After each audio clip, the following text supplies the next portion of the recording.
চিলাপথাৰত লখিমপুৰ লোকসভা সমষ্টিৰ সাংসদ খেল মহোৎসৱৰ সফল সামৰণি। ফিট যুৱ বিকশিত ভাৰত 2025 উদ্দেশ্য আগত ৰাখি লখিমপুৰ লোকসভা সমষ্টিৰ অন্তৰ্গত চিচি বৰগাঁও বিধানসভা সমষ্টিৰ চিলাপথাৰত এদিনীয়া কাৰ্যসূচীৰে আয়োজন কৰা সাংসদ খেল মহোৎসৱৰ আজি সফল সামৰণি পৰে। লখিমপুৰ লোকসভা সমষ্টিৰ অধীনৰ 9টা বিধানসভা সমষ্টিৰ যুৱক যুৱতীসকলৰ খেলৰ ওপৰত থকা প্ৰতিভা বিকাশৰ এখন মঞ্চ হিচাপে আয়োজন কৰা সাংসদ খেল মহোৎসৱত যুৱক যুৱতীসকলৰ বাবে পৃথকে দৌৰ, ভলীবল, কাবাডীকে আদি কৰি মুঠ 6 প্ৰকাৰৰ প্ৰতিযোগিতামূলক খেলৰ আয়োজন কৰা হৈছে। খেল আয়োজক সমিতিৰ সভাপতি গংগা পেগুৱে সংবাদ মাধ্যমক জানিবলৈ দিয়া মতে লখিমপুৰ লোকসভা সমষ্টিৰ সাংসদ প্ৰদান বৰুৱাৰ লগতে লোকসভা সমষ্টিৰ অধীনৰ কেওটা বিধানসভা সমষ্টিৰ বিধায়কসকলৰ উপস্থিতিত আনুষ্ঠানিকভাৱে পতাকা উত্তোলন কৰি শুভাৰম্ভ কৰা খেলখনৰ বিজয়ী প্ৰতিযোগীসকলক জিলা উপায়ুক্তৰ উপস্থিতিত আনুষ্ঠানিকভাৱে মানপত্ৰসহ বঁটা বিতৰণী অনুষ্ঠান সম্পন্ন কৰা হয়। ধেমাজি জিলাৰ পৰা সঞ্জনাথৰ ৰিপৰ্ট U24 লাইভ ব্ৰেকিং।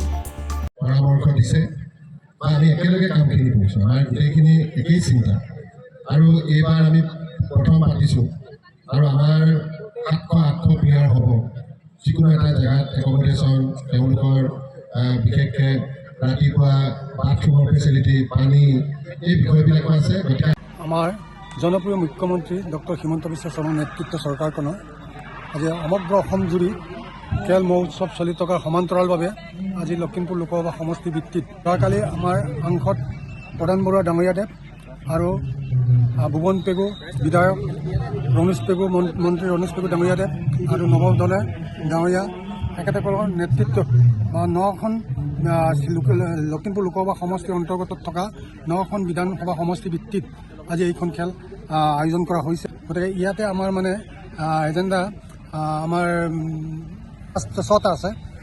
6টাৰ ভিতৰতে আমাৰ মানে ৰাণৰ 100 মিটাৰ আৰু 200 মিটাৰ, 400 মিটাৰ আৰু লগতে আমাৰ কাবাডী খেল আৰু তাৰপৰা ভলী খেল আৰু চেছ খেল। এইখিনি আজি আমি কম ভিতৰতে এতিয়া প্ৰায় এঘণ্টাৰ ভিতৰত আমি সমাপ্ত কৰিব। ডক্টৰ হিমন্ত বিশ্ব শৰ্মা ডাঙৰীয়াদেৱক আৰু ইয়াত আমাৰ যি নেতৃত্ব লৈছে সাংসদ প্ৰম চৰ্দাৰ, সাংসদ প্ৰদান বৰুৱা ডাঙৰীয়াদেৱ আৰু 9টা সমষ্টি সন্মানীয় বিধায়কসকলক আপোনালোকৰ যোগেদি তেখেতসকললৈ মানে মই আন্তৰিক ধন্যবাদ জ্ঞাপন কৰিছোঁ। কাৰণ ইয়াত উঠি অহা নৱপ্ৰজন্মৰ ল'ৰাবিলাকক চুকে কোণে থকা গোটেইখিনি ওলাই সানি যে খেল মহোৎসৱৰ যোগেদি আজি জিলা পৰ্যায়ৰ পৰা ৰাজ্যিক পৰ্যায়ৰ পৰা ৰাষ্ট্ৰীয় পৰ্যায়লৈকে পঠিয়াব বুলি সক্ষম হ'ব বুলি আমি আশা কৰিছোঁ। আমি এঘণ্টাৰ ভিতৰতে হ'ব, খেলখিনি সমাপ্ত হ'ব।